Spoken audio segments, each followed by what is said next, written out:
vamos lá. Bom dia, hoje é um dia bastante especial, onde eu estou convidando aqui o Zan para estar aqui, para a gente falar um pouquinho sobre o trabalho de Amani e também sobre a experiência de maca. A Kyuzan é uma pessoa bem especial mesmo, foi um presente que eu recebi. Ela chegou por indicação de uma pessoa que não tinha pouquíssimo contato comigo, e a pessoa falou do meu trabalho para ela e ela entrou em contato e veio fazer uma sessão. Passamos algumas experiências bem interessantes durante algumas sessões. Eu não sabia nada da vida da Kyuzan, apenas que ela é uma escritora e que ela faz o trabalho dela e ela veio aqui para fazer terapia. E foi bem interessante.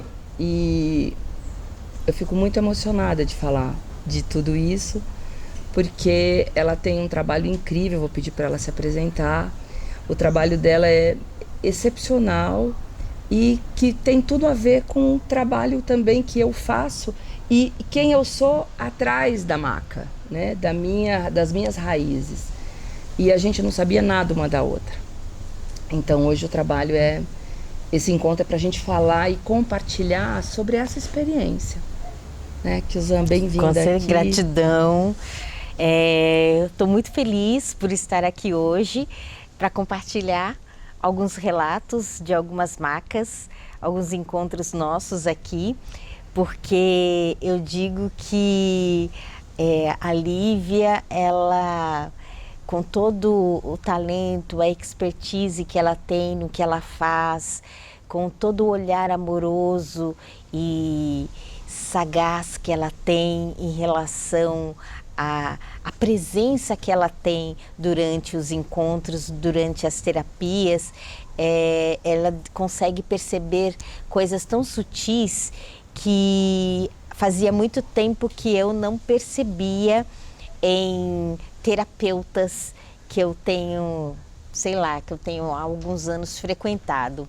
Então já me apeguei, né? Já me apeguei completamente. E quero aqui compartilhar o que a Nívia for falando, quero compartilhar e trazer algumas experiências, um olhar bastante específico em relação a tudo que vivi aqui.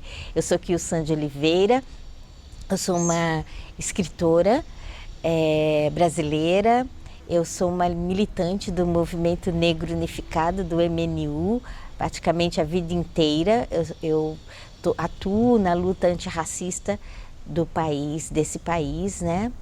E eu sou uma professora, fiquei 38 anos em sala de aula, desde o berçário até a Universidade Federal do Espírito Santo, que fiquei até 2019, e resolvi exonerar só para ficar com a formação de profissionais da educação e com a parte de literatura. Eu jogo tarô, eu jogo búzios, eu sou uma Iá, sou uma filha de Oxóssi com Oxum, e eu acho que meu depoimento aqui vai bem nesse sentido de trazer essa africanidade para uma maca, para uma terapia chamada Amani e frequência de brilho. Então, bora lá. Uhum. E é bem isso, né? Essa habilidade que a gente tem de estar presente, na verdade, né? Não é nem habilidade, é a gente fazer esse exercício realmente para a gente aprender a ficar presente, no momento presente. Acho que esse é o grande desafio da humanidade, eu diria, né? Porque ou a gente está no passado ou a gente está no futuro. E Amani traz muito isso, para a gente estar muito presente, saber o que está acontecendo ali. E uma das macas, foi uma coisa bem interessante, que eu estava atendendo a Kyuzan, ela estava de bruços na maca, a gente fala que é a abertura do coração pelas costas, e eu estava ali fazendo todo o processo com ela. E num determinado momento, ela me perguntou se eu estava jogando água na cabeça dela, na região da nuca. E aquilo me chamou muito a atenção. Porque assim, eu tenho uma sensibilidade, até então eu não sabia que ela era iniciada em orixá, eu não sabia nada, né? E nem ela sabia da minha história, né? Eu não sento e conto a minha história, eu sou terapeuta, sou psicóloga e ponto, né? E aí eu disse eu achei interessante porque eu sorri e disse assim, eu não, mas tem uma mulher na cabeceira dessa maca que estava parecia um vaso inclinado, mas com uma água que não tinha fim e derrubava ali na região do pescoço dela. E eu disse, eu não, mas tem uma mulher, você quer que eu pergunte quem é? E aí ela disse sim, aí eu perguntei, quem é você que está derrubando água aqui na nuca da Kyosan? E ela diga que sou Mamãe Oxum. E aquilo me emocionou muito, porque eu disse para ela, falei assim, olha, ela está dizendo que é Mamãe Oxum. Eu até disse na hora, eu disse assim, eu sinto não saber um ponto para cantar, porque tá bem bonito, né? E a Kyosan começou a chorar muito, muito, muito. E enfim, a maca continuou, ela fez todo o processo que ela tinha que fazer. E só no final dessa maca é que eu não via mais essa senhora na cabeceira, né? Despejando a água na nuca dela. Então, quando ela se levantou da maca, que a gente sentou e que a gente foi entender o que era que tinha acontecido, a Kyosan me trouxe a informação de um livro, que é por conta disso que a gente está aqui, inclusive. E ela disse, Nívia, tem um livro, ela vai falar agora, ninguém melhor que ela para explicar sobre esse livro, e que no final desse livro ela faz uma homenagem a Oxum. E foi uma coisa muito incrível que eu disse para ela, você vai viajar para algum lugar, eu estou vendo o mapa mundi, cheios de pontinhos vermelhos, e tinha um só que era o Japão, que aparecia a único nome. O resto eram pontinhos, como se fosse um alfinete em cada país. E ela disse, não, eu não vou viajar, mas eu levei esse livro para lançar numa feira internacional. E foi daí que começou toda essa história. Então eu quero que ela conte um pouquinho sobre a história do livro. E eu fiquei muito feliz e honrada aqui de ver que tem aqui uma homenagem, inclusive, do Lázaro Ramos no seu livro. E aí eu vi o quanto isso também já chegou em todos os pontos aqui do nosso país. E o quanto a gente precisa divulgar isso para as crianças, né? Para desmistificar essa coisa de que os negros têm a cultura e é uma cultura da África, né? E os brancos têm uma cultura e que a gente vai para a igreja católica, por exemplo, ou para a evangélica. E que, na verdade, nós somos um, né? Todos somos um. E ainda tem essa divisão. E num país que é tão místico como o nosso, não deveria ter isso, né? Devia ser uma coisa integrada, onde a gente vai falar de orixá e a gente vai falar de Oxum. Quem é Oxum? Poxa, lá na igreja católica é Nossa Senhora, e tem várias Nossa Senhora. E que aqui a gente está falando que há quem representa a força do rio. E nada mais é do que a força da natureza. A gente vive na terra, né? Então, desmistificar isso é quase que uma obrigação, né? Para a gente falar de tudo isso é dizer assim, olha, ensina desde criança para o seu filho que o orixá não é religião. Nós não estamos aqui falando de religião. E isso foi um presente, porque eu falo, puxa, a espiritualidade está dentro de mim e eu não posso falar dela, porque eu também sou iniciada em orixá, né? Eu hoje sou iniciada em vários orixás. Por quê? Porque foram os orixás que me trouxeram essa força da natureza para me manter viva e em pé aqui nessa terra. Eu passei por muitas coisas, eu falo que eu passei pelo moedor de carne, né? E não estava bom bastante, me passaram algumas vezes. E os orixás, eles juntaram esses pedacinhos e falaram assim, não, fica em pé. Vai lá e fala da gente, vai lá e fala da nossa força. Então, hoje eu sou sim terapeuta, sou psicóloga, e sou iniciada, sou terapeuta de Amani, sou iniciada, sou terapeuta de frequência de brilho, sou iniciada. Não importa o que eu faça, eu sou iniciada em orixá. E eu tenho muito orgulho de dizer que eu tenho essa iniciação. E essa iniciação me trouxe força. Então por que não a gente dizer que isso é só uma força e não uma religião? Porque eu não frequento templo nenhum, eu não tenho templo, não vou para lugar nenhum. Mas essa força está dentro, o processo é de dentro para fora. E eu sou muito honrada por isso. Então, quero que você fale um pouquinho sobre essa preciosidade aqui desse livro. Falarei. Eu costumo dizer o seguinte, que os orixás, eles chegaram no Brasil juntamente com os escravizados, na época do processo de escravização no Brasil. Pensar nos africanos e africanas capturados em solo africano, fazendo a travessia do Atlântico, que a gente conhece como Atlântico Negro, né? A gente pensar que nos navios negreiros, que a gente gosta de chamar de tumbeiros, inclusive porque eram tumbas, né? Imagina naquela época negros empilhados dentro de um barco, de um navio, numa viagem de 32 a 40 dias, acorrentados, fazendo xixi cocô no mesmo lugar, né? Não tinha, quero ir ao banheiro, né? E morrendo de infecções e sendo atirados ao mar, fazendo com que até os tubarões mudassem a rota, né? No Oceano Atlântico, dentro da rota na travessia dos navios tumbeiros. Então imagina isso, esse desespero de vida, e os africanos, por exemplo, da região da Nigéria, pedindo para a espiritualidade que acompanhava, né? Que os acompanhava, que era a espiritualidade qual? Os orixás. Lembrando que Ori significa cabeça, chá, protetor, protetor de cabeça, né? Então protege aquela pessoa, uma força da natureza que protege. Imaginar que na travessia, quem é a responsável pelo mar, né? Enfim, Iemanjá. Apesar da gente saber que Iemanjá é de rio, né? Mas ela acabou no Brasil dominando o mar, enfim, as pessoas associam e ela acaba energizando mesmo o mar também. Então pensar nisso, nessa travessia tão difícil de pessoas que foram arrancadas do seu território, sem entender o que estava acontecendo, sem entender a língua daquela pessoa que já tinha uma outra cor, que eram brancos, uma língua diferente, e passando por uma violência tremenda, né? Eles chamavam pelos ancestrais, pelos seus seres divinizados, aqueles que faziam sentido. Então, hoje, nigeriano costuma dizer que os orixás vieram para o Brasil e estão no Brasil, muito mais do que na Nigéria, inclusive, que tem a dominação de grupos neopentecostais, inclusive, dizendo que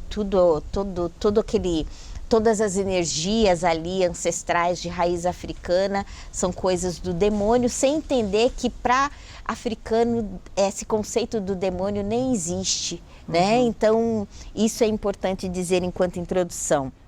Eu sou uma iniciada em orixá, eu sou filha de Oxóssi e sou filha de Oxum.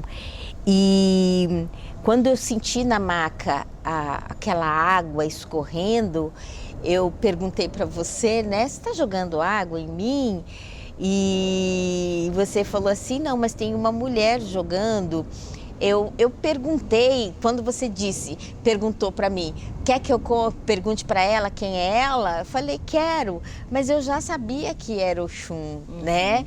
Porque a sensação, a energia, enfim, eu não vi, mas eu vi o cântaro. Era um cântaro que ela tinha em mãos de barro e eu via o cântaro, eu não via a mão, eu via com os olhos da alma, né? A maca é muito assim para mim.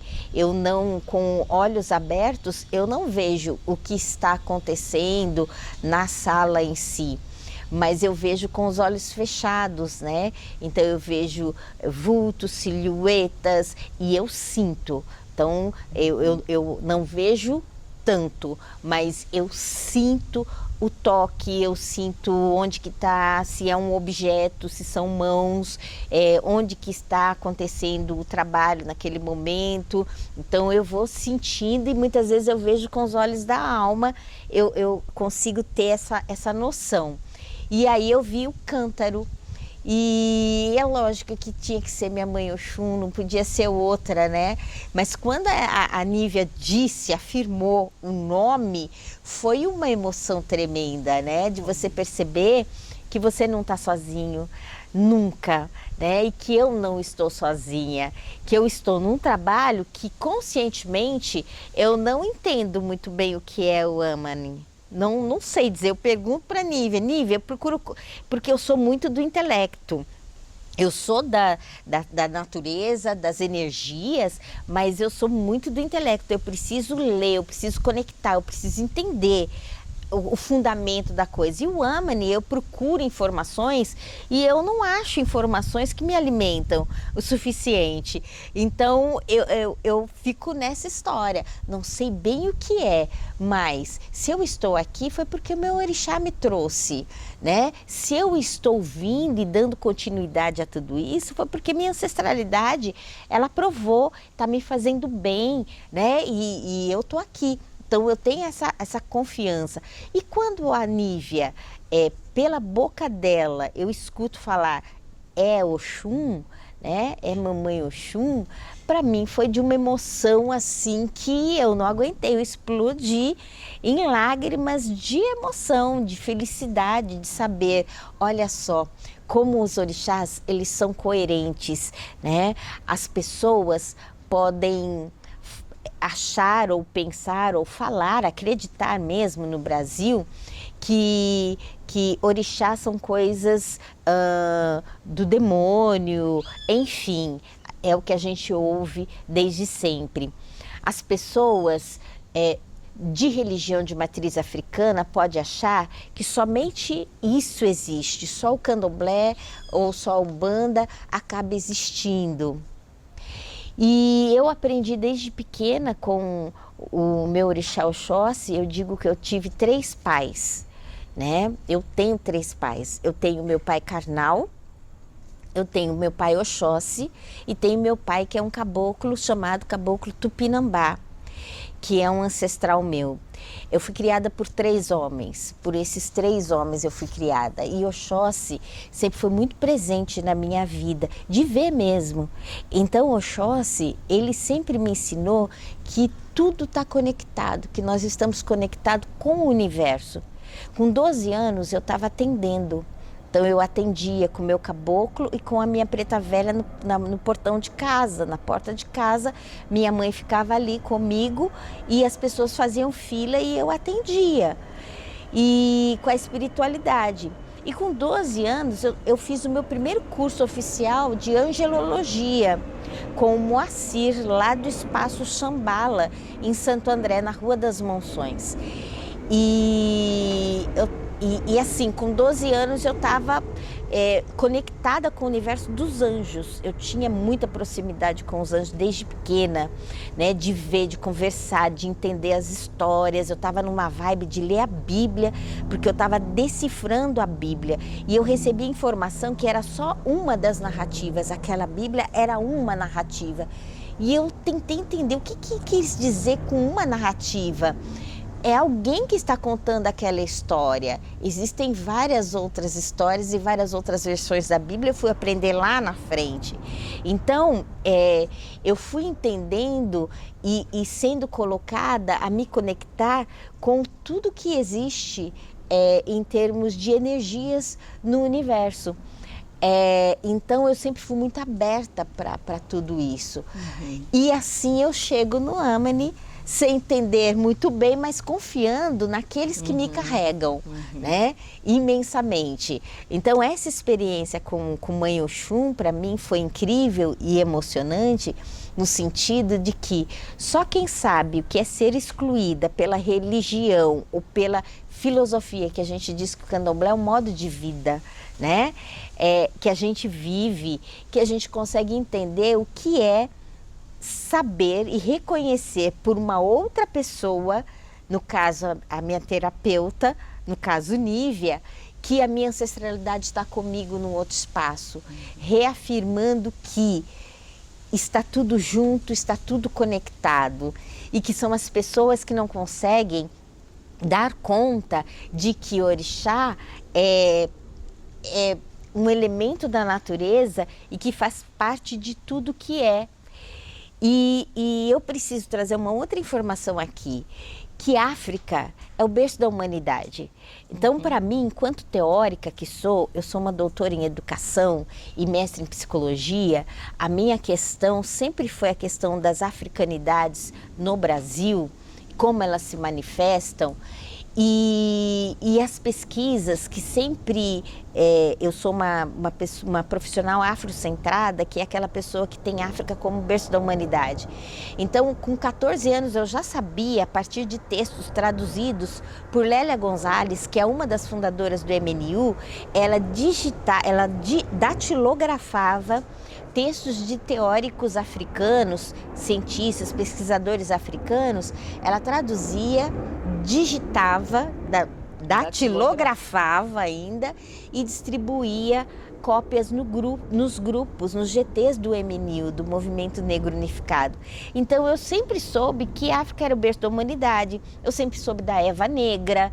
Então, para mim não foi novidade coisas nesse sentido, depois que eu cresci. Então eu tinha isso. As profissões que eu tive depois dessas informações sofreram influências.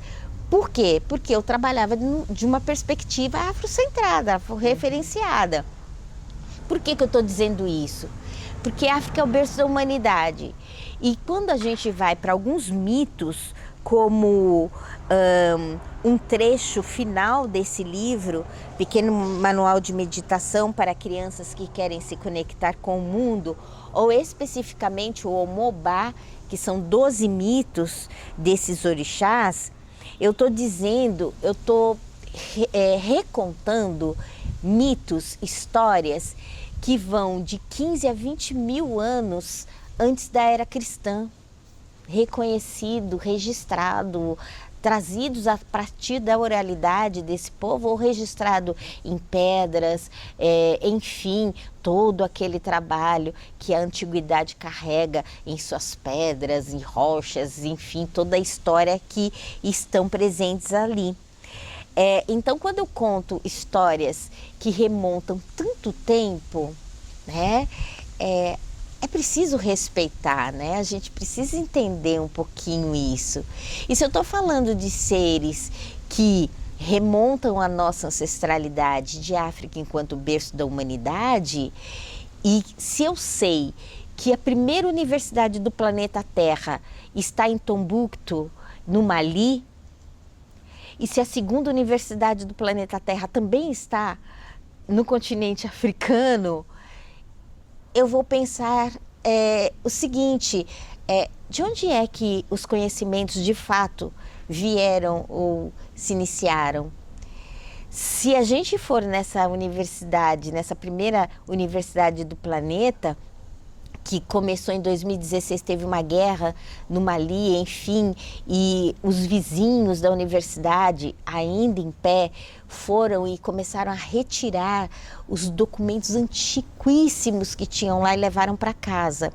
Quando eu fui para a Universidade Federal do Espírito Santo lecionar, eu estava fazendo uma campanha junto com a Unesco que estava pedindo para os vizinhos, para os moradores ao redor da Universidade do Mali, para devolverem os documentos antigos, porque eles estavam sendo comidos pelas traças, não estavam nas proteções que eles estavam, nas câmaras de proteção, etc. E aí eu me lembro de uma reportagem de um professor primário e que levou vários documentos para a casa dele e estava devolvendo para a Unesco, dando para a Unesco, porque estavam sendo destruídos pelas traças e não podia perder as informações sobre astronomia, sobre astrologia, que os fundamentos estão em África, o início de todas essas pesquisas, enfim.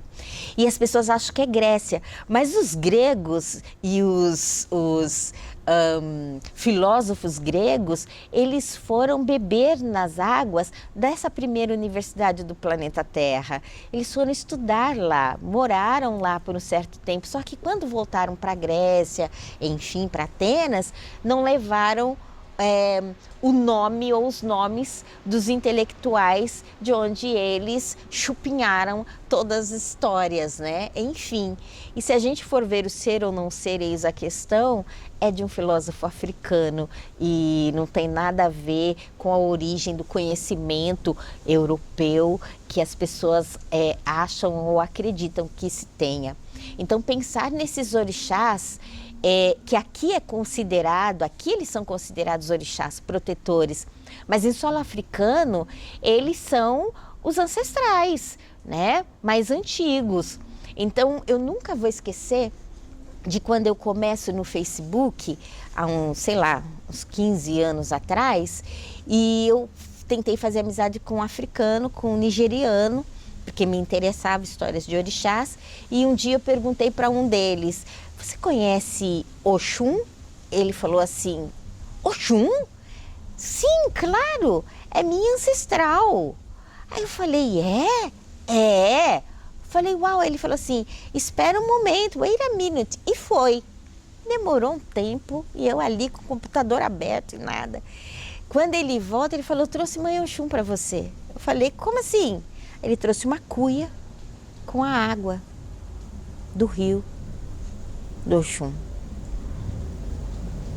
Ela é minha vizinha, eu sou vizinha dela, eu moro perto dela. E ele trouxe a água.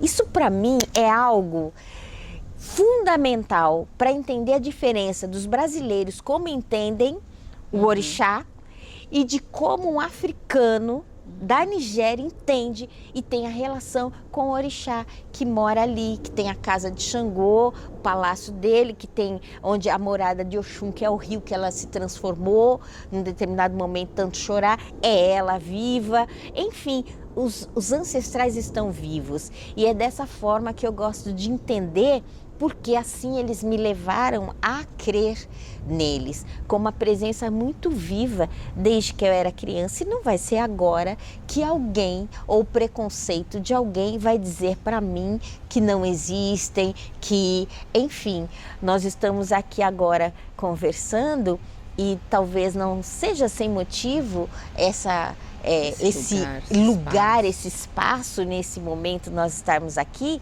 e inocência achar que nós estamos sozinha. Desde quando Nívia planejou essa gravação, estarmos juntas aqui para deixar esse registro, né? E hoje a gente encontrou esse cantinho e falou: é aqui, tem que ser aqui, né? Porque é isso.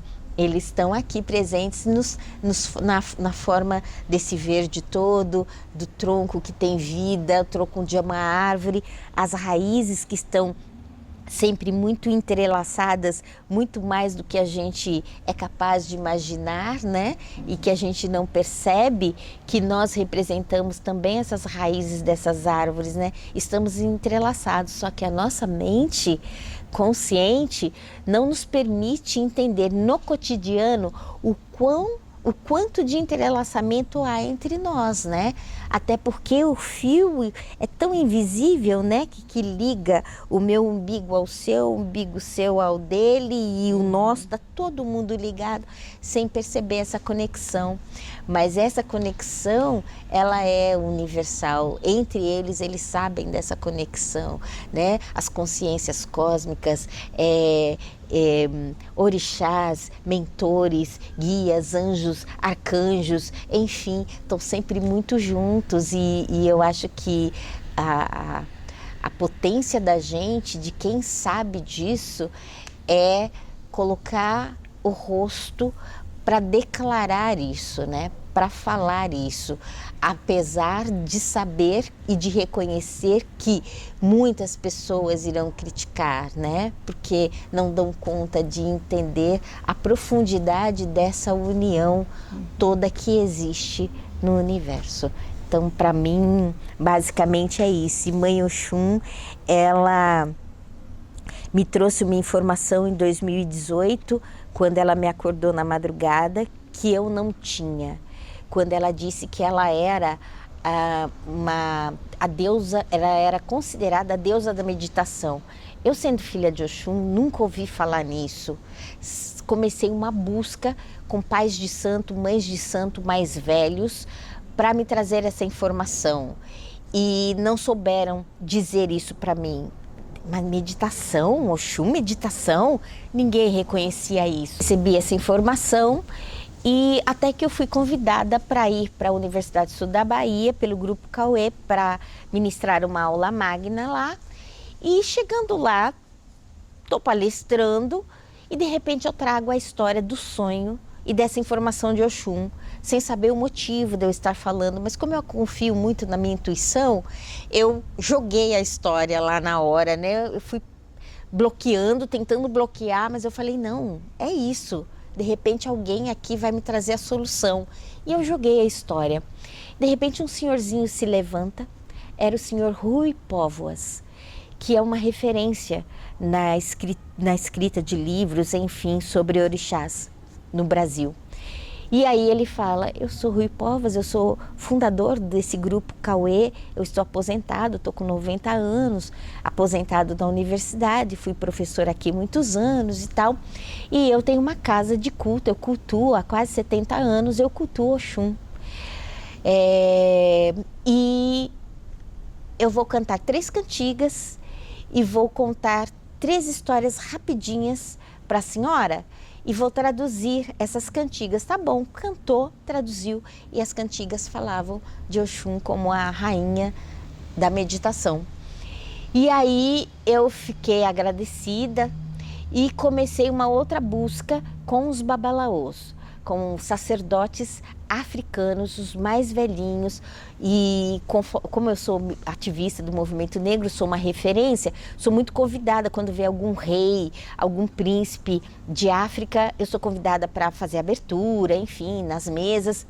E aí foram vindo alguns e eu fui conversando com alguns deles e me trouxeram também a mesma informação, que se cantavam trechos de cantigas, traduziam e que falavam que Oxum era a rainha da meditação, a deusa da meditação. Aí eu tive segurança para apresentar esse texto para uma editora e que logo na primeira já se encantou pelo texto e publicou. Esse texto, a editora é lá do Rio de Janeiro, é a Palas, e essa editora tem uma grande feira literária que acontece em Bolonha, e é a referência em literatura infantil. Essa minha editora, ela traduziu o texto por ela mesma, fez uma tradução rápida e imprimiu um livro para levar para essa feira, porque o livro, enfim, está na língua portuguesa, né, na nossa língua, enfim, e ela levou em inglês para Bolonha.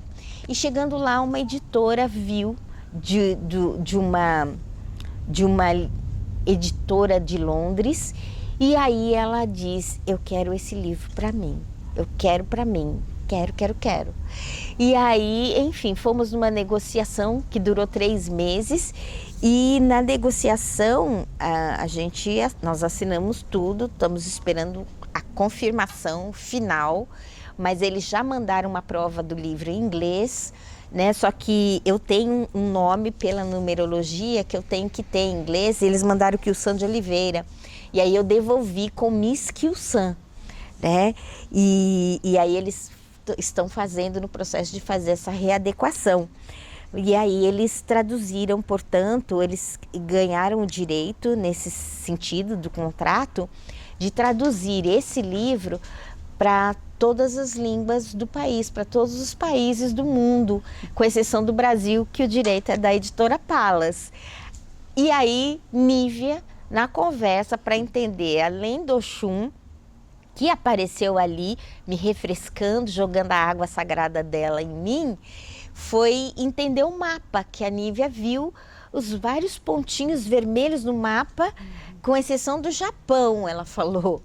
E aí eu falei, Nívia, ela falou, você vai viajar? Você está com viagem marcada? Eu falei, não. Aí eu falei assim, não, mundo. Olha, tem algo rolando em relação a mundo, que é a assinatura de um contrato, enfim, em relação a um livro meu para ser traduzido no mundo todo aí, e foi aí que a gente matou essa charada em relação a isso. Então eu adoro passar aqui porque a Nívia, para além de tudo, né, que acontece nos processos da maca, ela tem sempre uma presença muito intensa, né, uma sensibilidade para captar absolutamente todas as imagens e tudo que chega, né, através de tudo isso, né, dessas ferramentas, e ela consegue captar absolutamente tudo e trazer para a gente consegue pegar, não, isso tô vivendo isso, é essa situação mesmo. Então, e não tinha nada assinado ainda, nada assinado ainda. Vamos ver o que vai dar. Vamos ver o que vai dar, é a grande questão. Mas, enfim, era algo que estava rolando, que estava aqui, presente em mim, nesse meu entorno, e que Nívia conseguiu captar via terapia e tudo. No final do livro você faz uma homenagem a Oxum, né? No final do livro eu faço homenagem a Oxum, porque ele fala sobre meditação, foi ela que trouxe esse texto para mim. Eu estava morando no Espírito Santo e passando dificuldades para minha adaptação lá, um território extremamente violento, extremamente racista, extremamente machista, e eu estava ouvindo muito por parte de várias pessoas, professores da universidade: você com o seu feminismo aqui vai aparecer morta, porque aqui as mulheres são assassinadas. E eu estava com muito disso na minha cabeça, e um terapeuta, o Érico, da Marzen, eu cheguei até ele e ele foi fazendo todo o trabalho que eu sempre fiz a vida inteira aqui, né? Recebi, sempre passei com os meus terapeutas específicos, enfim, e lá eu não tinha ninguém de referência. Cheguei até ele e ele me passou por uma sessão incrível, extremamente power, e aí ele disse assim: Kil, você vai receber um sonho, tá? Me falaram que você vai receber um sonho, e presta atenção na mensagem que vai vir de sonho, escreva. E aí, na mesma noite que eu, né, voltei para casa, tal, não sei o quê, fui trabalhar, voltei para casa, dormi, na madrugada, 2h10, eu sou acordada, já sei que é esse o processo, olhei, não tinha ninguém, e Oxum começou a me trazer esse texto, que ela brinca, né, como faz. São versos, e aí ela brinca com como faz. E ela vem trazendo primeira dica, segunda dica, terceira dica sobre meditação. E aí no final ela traz a revelação, né? Porque eu digo uma coisa aqui que eu acho que é bem importante em forma de verso. Eu digo assim: afinal, quem é a fonte do meditar? Uns se inspiram em Buda, outros preferem Krishna referendar. Por gentileza, me acuda, mistério hei de solucionar. Ao pesquisar o tema, reflexão não consigo evitar. As referências são homens. Por que será? Como faz? Aí eu chego para dizer que a minha referência só força feminina tem. E aí começa a introdução de Oxum, que vem com o pezinho dela e sempre com o beija-flor, né? O beija-flor de Oxóssi, que é o grande parceiro do Oxum, é o casal, né? É um dos casais do candomblé, é Oxóssi, que tem o poder de se transformar em beija-flor, e Oxum, que tem o poder de se transformar em abelha, né?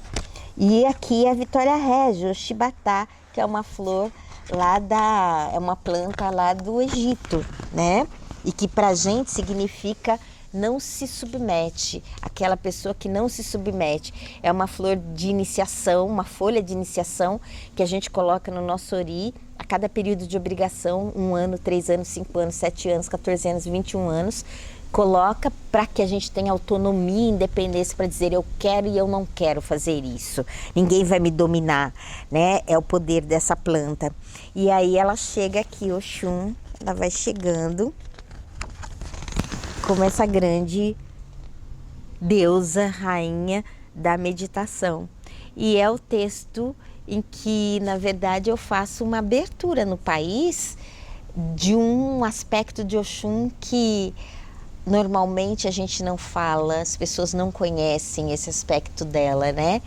E nos meus livros eu sempre sou bem assim, um portal, né? A minha conexão com a escrita, ela vem da espiritualidade. Eu não tiro um texto meu, tenho centenas, eu não tiro um texto se o orixá não pede para mim, se não aponta qual é o texto.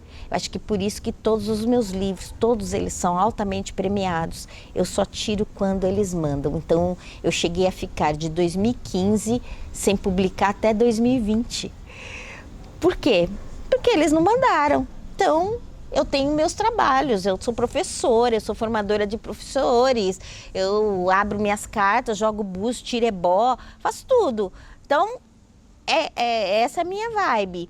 E a escrita é a minha conexão com o universo, a minha conexão com a minha espiritualidade. Eu só tiro o texto quando eles mandam. Então, é isso. E esse veio nesse carinho que eu não consegui nem divulgá-lo no Brasil, porém... Já foi premiado fora. Fora, né? Então, é isso. E vai para todos os idiomas, e vai para Axé, todo mundo que assim conhecer. seja, que assim Que seja. lindo, com muita alegria, não é gostoso ouvir tudo isso?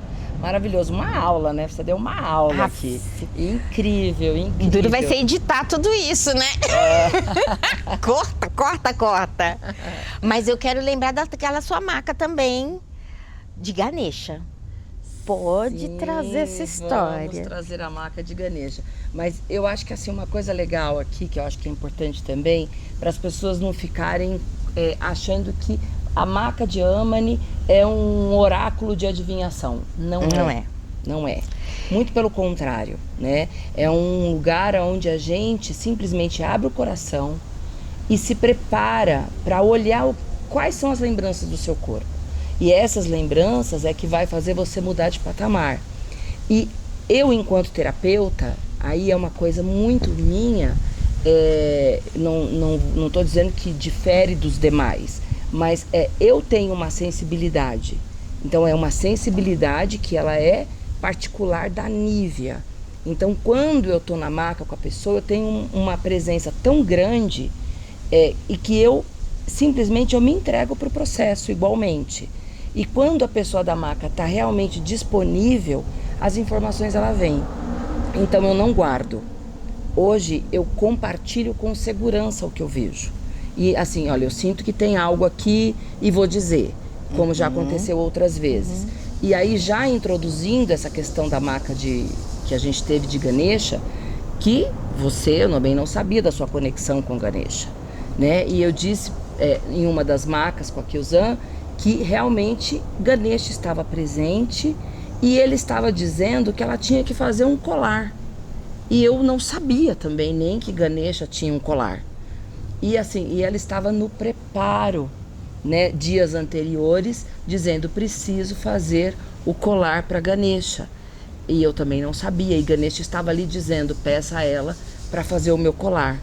E eu comecei só a falar porque eu não sabia se aquilo não tinha sentido algum para mim, né? E depois aí ela vai explicar agora o que é esse ritual que ela faz para Ganesha, que também é algo muito novo para mim. Então foi bem especial. Pandemia 2020. Dormi e sonhei com aquele ser, com aquela tromba que eu nem lembrava o nome. Quando eu acordei, eu falei assim: que é isso, gente? É aquele ser, aquele deus hindu. Será? É alguma coisa nesse sentido, né? Vou procurar. Abro o Google e começo a olhar lá, coloquei deuses indianos, né? Enfim. E aí apareceu o ser, falei: Ganesha. Gente, Ganesha. Ele me pediu um colar. Então ele apareceu e falou: faça um colar para mim. Eu lembrei de uma amiga que não era nem próxima a mim, na verdade. Eu lembrei que eu tenho uma amiga que a namorada dela tinha ido para a Índia. Peguei o contato dessa minha amiga e falei assim: cadê? Aqui, pera que eu vou passar o contato dela para você. Passou o contato, enfim, e entrei em contato com ela e ela morou lá, papapá. Aí ela começa a trazer toda a explicação de quem é Ganesha. E eu fui ficando encantada, né, com a explicação. Aí ela trouxe Ganesha, ela trouxe os mantras de Ganesha. E aí ela falou assim: Kyu, vamos fazer uma sessão online? Eu te ensino a montar. E falou o nome que eu esqueci, gente, agora o nome do colar. tá? De flores, eu esqueci. E aí ela falou, eu te ensino a fazer, compra tantos assim, assim, assim, crisântemos, tal. Saí na pandemia, fui comprar as flores, voltei com aquele monte e tal no dia do encontro lá. Preparei o colar de Ganesha e comprei um Ganesha e coloquei em casa e ela me ensinou tal, enfim, isso 2020. De lá até o dia da maca, que foi esse ano, de 2020 para cá, eu não tinha mais feito presentes para Ganesha, mas ele tá lá comigo, né? A imagem tá ali comigo. E aí eu estava preparando, porque quando eu vim aqui, uns dias antes, ele começou a falar bem comigo, a pedir o colar. Faz. E eu com aquilo na cabeça, eu preciso fazer. Chega aqui, tô eu na maca, tô de boa ali, sentindo uma determinada energia e o movimento nas minhas pernas, mas do mais, nesse dia eu não tive a compreensão do todo. Quando acabou a maca, sentamos. E aí a Nívia fala de Ganesha, que estava trabalhando, ele trabalhou muito aqui hoje e tal. E aí eu conto para ela toda a história lá de 2020 e da semana que eu estava pensando já, articulando como que eu ia fazer, quando que eu ia arranjar um tempo para fazer o colar de Ganesha. Depois da sessão, no dia seguinte, eu já estava na floricultura, já comprei os crisântemos e fiz de novo pela segunda vez. Filmei, mandei para Nívia e é isso. E é muito lindo, né? Eu acho que assim, esse encontro traz exatamente isso. Quando a gente fala de frequência de brilho de Yamani, a gente fala dos cristais, né? Dessa conexão que tem das estrelas, e é bem estelar. E Christine Day, ela fala numa das aulas dela, né? Ela fala sim que a primeira conexão pleiadiana na Terra foi na África. Ela cita isso. Então eu me lembro muito bem disso, está escrito, né? Então assim, é tudo junto e misturado. É que quando a gente chega aqui no Brasil, a gente fala assim, tudo vira religião, e a gente realmente eu não tenho, eu respeito todas as religiões. Eu não fui iniciada nem no Candomblé e nem na Umbanda.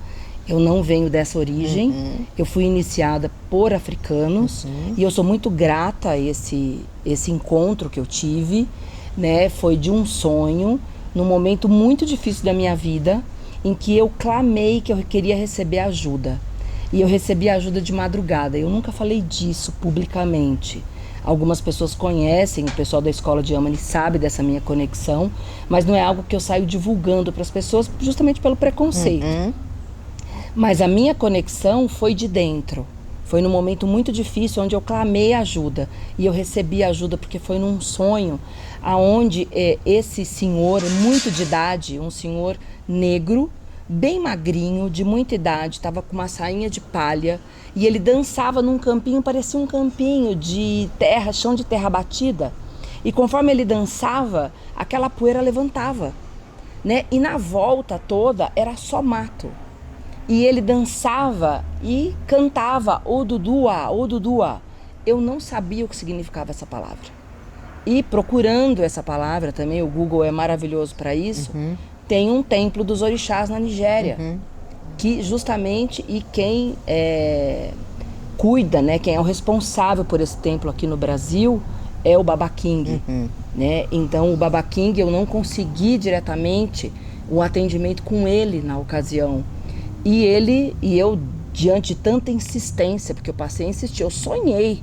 E é como se aquele ser, eu acordasse no meio da madrugada e aquele som ecoava no quarto. Era como se aquele homem estivesse ali, eu não sabia nada de orixá. Imagina, na ocasião eu era batizada na Congregação Cristã do Brasil, evangélica. E nasci no berço católico. Então eu ia na igreja do véu e eu não desmereço, eu honro muito aquele lugar que me acolheu com muito amor no momento mais difícil da minha vida. Sem dúvida foi o mais desafiador. Então mas assim, não se resolvia, entende? Eu não conseguia ficar viva dentro do meu corpo. E isso era muito difícil para mim, porque o meu corpo estava vivo e minha alma não. E eu não conseguia entender como que eu podia ficar aqui se eu estava morta. era muito horrível aquilo. E eu clamei pedir ajuda. E aquele senhorzinho dançando e aquela poeira levantando, eu disse, uau, que força foi essa? Foi uma força que eu senti. E eu escrevi, na época, só tinha Facebook, e aí eu mandei mensagem direto, e nada, né? Assim, levei meses para conseguir um contato. E aí, quando eu consegui o contato, o Baba King mandou que o Babá Ocimar me atendesse, me socorresse. E foi aí que começou a minha história com os orixás, né? E eu agradeço muito, agora publicamente, principalmente, ao Babá Ocimar por ter me acolhido e ter me ajudado na ocasião, né? E ter aceitado a indicação que o Baba King pediu para ele me ajudar. E ali, em 15 dias, eu senti a minha vida fazer assim. Eu levantei. E eu estava de pé. E aí eu voltei a trabalhar.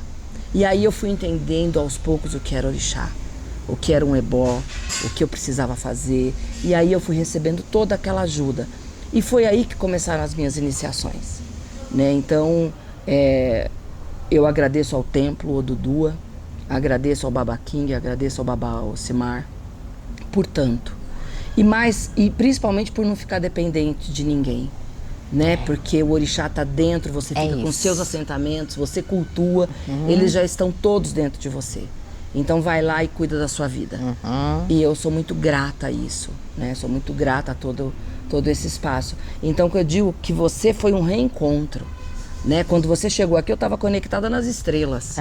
E aí você chegou e falou assim, não esquece de onde você veio. Não esquece que tem uma força que une o céu e a terra. Então é isso, é céu e terra.